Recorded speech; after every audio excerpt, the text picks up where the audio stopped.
अस्सलाम वालेकुम, welcome back to my channel. आप देख रहे हैं क्रिएटिविटी विद ईशा और मैं हूं ईशा। मेरी तरफ से सबको अस्सलाम वालेकुम और उम्मीद करती हूं सब लोग ठीक होंगे। बहुत दिनों से मेरी वीडियो नहीं आ रही। मैं बहुत ज़्यादा कोशिश करती हूं कि मैं कंसिस्टेंसी को रखूं, साथ साथ रखूं, लेकिन नहीं हो पा रहा। अभी मुझे कुछ दिन से इतनी टेंशन है कि मैं कोई काम भी अपना नहीं कर पा रही। मैं अपने जो ज़रूरी काम है ना, उन्हें भी करने के लिए परेशान हुई हूँ। और यूट्यूब में की वीडियोस तो मेरा जो है ना वो एक फ्री काम है, लेकिन फिर भी इस पे जो शर्त है कि डेली के डेली वो मुझसे नहीं हो पा रहा। क्यों नहीं हो पा रहा, उसकी सबसे बड़ी रीज़न ये है कि मेरा बेटा 8th क्लास का स्टूडेंट है और वो 8th क्लास में ही पढ़ रहा था। अचानक से कुछ हुआ यूँ कि मेरे भाई का एडमिशन हो गया कैडेट में, और कैडेट में एडमिशन होने के बाद जब उसे छोड़ा, ये गया, इसने देखा तो इसका माइंड टोटल चेंज हो गया। इसने कहा कि मैंने भी कैडेट में जाना है, जो सच्ची और सीधी बात थी। ये थोड़ा सा ना अक्कड़ मिजाज भी है, सख्त भी है। टीचरों के साथ भी जब दिल करे इसका ये इशू बना लेता है, मसला बना लेता है। तो खैर, ये जो है ना, ये पहले दिन से ही मुझे इसकी टेंशन है। हर स्कूल में ही मुझे इसकी टेंशन रही है और ये बहुत स्कूल्स अपनी सिर्फ इसी अक्कड़ की वजह से चेंज कर चुका है। लेकिन माइंड है, लास्ट डे में एग्ज़ाम हो रहे हों, टेस्ट हो रहे हों, इसे मैंने लेके बैठना है, फुल मैंने इसके साथ बैठना है। मैंने बिल्कुल कोई काम नहीं करना। मैंने एक बर्तन तक नहीं बाहर रखने आना या बाहर से आके लेके जाना। यानी बिल्कुल समझिए कि मैं जैसे एक बीमार बंदा होता है ना बेड पे, मैं भी वैसे ही हो जाती हूँ और मुझे इसके साथ जो है वो सारा टाइम स्पेंड करना पड़ता है। इसी कैडेट कॉलेज में इसकी मैंने 2023 में भी ट्राई की थी, लेकिन तब इसका माइंड नहीं था और ये पेपर जो टेस्ट होना था, टेस्ट पेपर शीट, ये बिल्कुल ब्लैंक छोड़ आया था।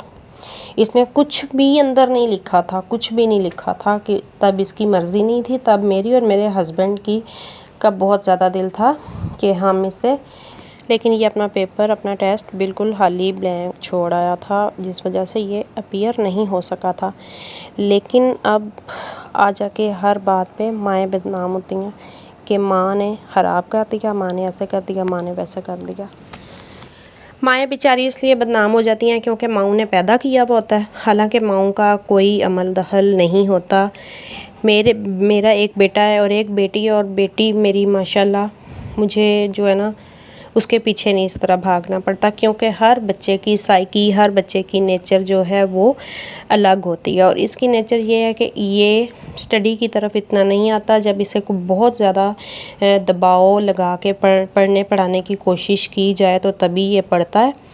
और फिर टीचर्स के साथ भी इसका थोड़ा क्लैश रहता है। टीचर्स की बात नहीं सुनेगा, वो भी आगे से कहेंगी कि पीटीएम पे कि हमारी बात नहीं सुनता, कुछ राइट करने को कहें तो राइट नहीं कर रहा होता। अच्छा, उस लिहाज से कैडेट ना सबसे बेस्ट था, क्योंकि उनने खुद रिज़ल्ट की भी ज़िम्मेदारी उठाई हुई है कि रिज़ल्ट हमने 100% अपना कर लेना होता है। एकेडमी टाइम भी वो खुद ही देते हैं, ट्यूशन जो होती है सेकंड टाइम वो भी उनने खुद रखी हुई होती है, और स्टडी टाइम भी उनका जो है वो ठीक ठाक होता है। और अंदर ही रहना करना, सेल बिल्कुल अलाउ नहीं है। और मैं समझती हूँ कि आज के दौर में जो है ना, वो जिस बच्चे के पास सेल नहीं है ना, हम सिर्फ कैडेट में ही बच्चे को भेज के सेल से छुटकारा दे सकते हैं, अदरवाइज़ नहीं। मेरा बच्चा अपने घर का सबसे बड़ा बच्चा है। दूसरे देखने वाले ये कहते हैं कि तुमने ख़राब कर दिया, हालांकि ऐसा नहीं है। सेल हर बच्चे ने पकड़ा हुआ है, और इसकी एज में आने तक सेल का जो है, मोबाइल का बहुत ज़्यादा इस्तेमाल वो हर बच्चा ऐसे ही करेगा। लेकिन बहरहाल जी, मेरी कुछ बैड लक है कि मेरा ये बच्चा थोड़ा स्टडी में सुस्त है। बाकी काम इससे इंजीनियरिंग के जितने मर्ज़ी करवा लो, ये 100% करता है। और ऐसी ऐसी तकनीक से करेगा कि आप हैरान रह जाएंगे। हमारे घर में अक्सर किसी भी काम के लिए कोई मिस्त्री वगैरह आता है तो वो कहते हैं हमें तो बुलाने की ज़रूरत नहीं थी, आपने अपने बच्चे से ही करवा लेना था। यानी इतना इसमें टैलेंट है कि ये सिर्फ उन्हें एक नज़र देखता है और उनके साथ साथ सारा काम कर करा रहे होता है। तो ये इसमें क्वालिटीज़ हैं। लेकिन जो स्टडी की क्वालिटीज़ हैं वो यही हैं कि मैंने बहुत ज़्यादा फोकस करना होता है, मैंने ज़िंदगी के सारे काम छोड़ छाड़ के इस बच्चे के साथ बैठना होता है, तो फिर ही इसने करना होता है। और अब बड़ी रीज़न ये आ गई है कि ये माशाल्लाह 15 ईयर्स का होने वाला है और ये मेरी बात इतनी नहीं सुनता और इसके बाबा बिल्कुल इस पर तवज्जो नहीं देते। उनके लिए इम्पॉर्टेंट सिर्फ टिकटॉक है। उनने सुबह उठना है, टिकटॉक देखनी शुरू करनी है, नाश्ता लेना है, टिकटॉक देखते हुए नाश्ता करना है।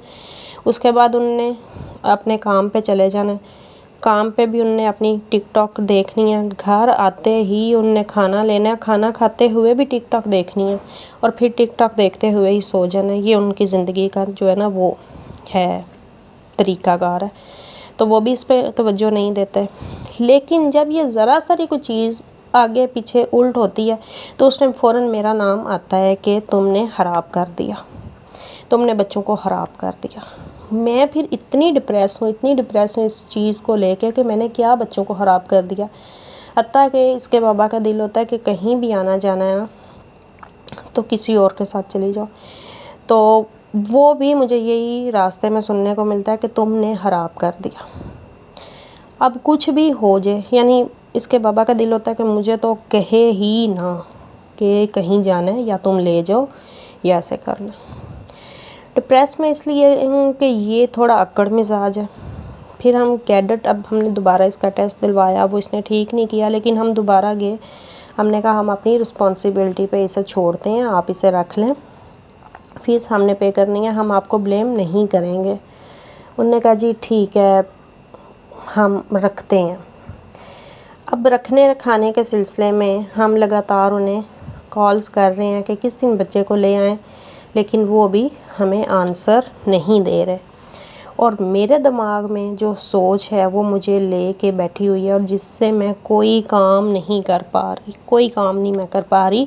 मैं बहुत सख्त परेशान हूँ। एक तो तुमने ख़राब कर दिया इसे, तुमने ऐसे कर दिया, तुमने बिगाड़ दिया, तुम्हारी वजह से ये स्कूलों से भागता है, तुम्हारी वजह से ये पढ़ता नहीं है, तुम्हारी वजह से ये कहना नहीं मानता। ये भी जनाब थोड़े से अक्कड़ मिजाज है। मुझे सबसे ज़्यादा जो डर है, मैं कहती हूँ ये अक्कड़ मिजाज है, ये उधर ना कोई हरकत वगैरह करे। जो घर में मेरे बड़े हैं, मेरे अपने फादर हैं, वो मुझे कहते हैं कि नहीं तुम इसे वहाँ भेजो, ये मोबाइल छोड़ेगा, स्टडी की तरफ बिल्कुल इसका फोकस होगा, तो इसने कर जाना है। और ये बात बाकी है कि अगर एक बच्चे को 10 मिनट में याद होता है तो इसे 5 मिनट में याद हो जाता है। तो इधर के स्कूल का अगर सोचूं कि इधर ही रहे तो ये मेरी बिल्कुल नहीं सुनता। इसने अपनी बहन का रिक्शा अलग है, इसने अपना अलग लगवाया हुआ है कि बहन की वजह से मैं आधा घंटा लेट हो जाता हूँ, मैं जल्दी पहुँच के घर मोबाइल देखूँ। यानी मोबाइल देखने के लिए रिक्शा जो है वो अलहदा लगा हुआ है, जो इसे 1:20 पर घर लेके आए, फिर घर आके भी नहीं पढ़ना, लगातार मोबाइल देखना है। बस थोड़ी थोड़ी देर बाद आप कुछ बना दो, कुछ बना दो, कुछ बना दो, यानी भूख तो आसमानों पे है ना। तो इधर इसने पढ़ना भी नहीं है, मैं इधर इसे रख के ट्यूशन वगैरह करूं या कहूँ कि मोबाइल ना देखो, वो भी काम नहीं होना। तो इन 2-3 चीज़ों की वजह से कि मैं इसे इधर रखूं या उधर रखूं, और उधर से भी अभी वो फाइनल जो है वो हमें रिप्लाई नहीं कर रहे कि बच्चे को किस दिन ले आएँ। ये तो बात उनने कर दी है कि हम रख लेंगे, हम रख लेते हैं, लेकिन अभी फाइनल दिन नहीं वो बता रहे कि किस दिन बच्चे को ले आओ। फिर इधर का भी माइंड में आता है और ये बहुत दिनों से स्कूल भी नहीं जा रहा कि मैंने सिर्फ उधर ही जाना है, मैंने सिर्फ उधर ही जाना है, मैंने कैडेट ही जाना है। तो इन सारी बातों की वजह से मैं बहुत ज़्यादा परेशान हूँ, बहुत ज़्यादा परेशान हूँ और मैं कुछ कर नहीं पा रही। मेरे अपनी रूटीन जो है वो डिस्टर्ब होकर रह गई है। मैं रात को भी टेंशन में सोती हूँ, सुबह भी मैं टेंशन में उठती हूँ, सारा दिन मैं टेंशन में रहती हूँ। हत्ता कि ये मैं वीडियो अब जो रिकॉर्ड कर रही हूँ ना, इसके बाद भी मैंने कहा कि मैं इससे पहले मैंने कहा कि मैं थोड़ी देर लेट जाऊँ, क्योंकि मैं सुबह की उठी हुई हूँ तो मुझे नींद भी नहीं आई, क्योंकि मेरे दिमाग में टेंशन है, मेरे से कोई काम नहीं करने और मुझे सपोर्ट किसी बंदे की नहीं है। हस्बैंड की सबसे ज़्यादा सपोर्ट होनी चाहिए, जबकि मेरी लाइफ में मेरे हस्बैंड की कोई सपोर्ट नहीं है। बस उनकी रूटीन मैंने आप लोगों से शेयर कर दी है। उनको बस एक हद तक अपनी टिकटॉक का, इसके अलावा उन्हें कोई मरे कोई जिए कोई पढ़े ना पढ़े, उनको इस चीज़ से मैटर नहीं है। तो फिर एज अ मदर मुझे ही जो है ना वो स्टेप लेना होता है बच्चों के लिए। तो वो स्टेप जो मैं ले बैठती हूँ ना, उसमें मैं बुरी बन जाती हूँ। तो अपना रखिएगा ख्याल और दुआओं में मुझे रखिएगा याद, ताकि मैं भी इस टेंशन से जल्द से जल्द निकल सकूं। और प्लीज़ मुझे कमेंट सेक्शन में ज़रूर बताइएगा आप लोग देख के कि मुझे क्या करना चाहिए इस बारे में।